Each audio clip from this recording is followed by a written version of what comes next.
ইবাদত, সংযম আর আত্মশুদ্ধির মাস রমজান, যার আসতে বাকি আর মাত্র একদিন। প্রথম সেহরি ও ইফতারকে ঘিরে ব্যস্ত সময় পার করছেন মুসলিম ধর্মাবলম্বীরা।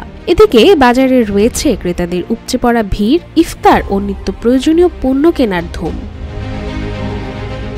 তবে এবছর রমজান ঘিরে ভোগ্যপণ্যের দাম এখন অনেকটা স্থিতিশীল হলেও সংকট রয়েছে ভোজ্য তেলের উপর।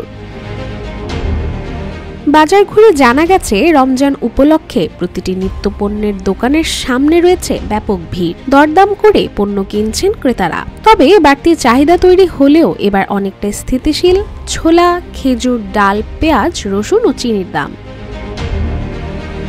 এদিকে এখনো কাটেনি ভোজ্য তেলের সংকট। জানা গেছে 1 লিটার সয়াবিন তেলের দাম বেড়ে এখন 175 টাকা, 2 লিটার 350 টাকা ও 5 লিটার 850 টাকা।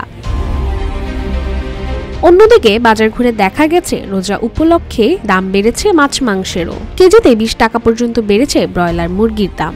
200 থেকে 210 টাকায় বিক্রি হচ্ছে ব্রয়লার মুরগি। সোনালী মুরগির কেজি 320 থেকে 340 টাকা পর্যন্ত বিক্রি হচ্ছে। গরুর মাংস কেজিতে 30 টাকা থেকে 50 টাকা পর্যন্ত বেড়েছে, যা হয়েছে 780 টাকা থেকে 800 টাকায়। এদিকে সবজির বাজারে তুঙ্গে আছে লেবু, বিক্রি হচ্ছে 100 টাকা দরে হালি। এছাড়া অন্যান্য শাকসবজির মধ্যে প্রতি কেজি টমেটো 30 টাকা, দেশি গাজর 30 টাকা, সিম 40 থেকে 50 টাকা, লম্বা বেগুন 60 টাকা, সাদা গোল বেগুন 60 টাকা, কালো গোল বেগুন 70 টাকা, শসা 40 থেকে 60 টাকা, করলা 100 টাকা, পেঁপে 40 টাকা, মূলা 20 টাকা, কাঁচামরিচ 80 টাকা, ধনেপাতা 120 টাকা কেজি দরে হচ্ছে বিক্রি।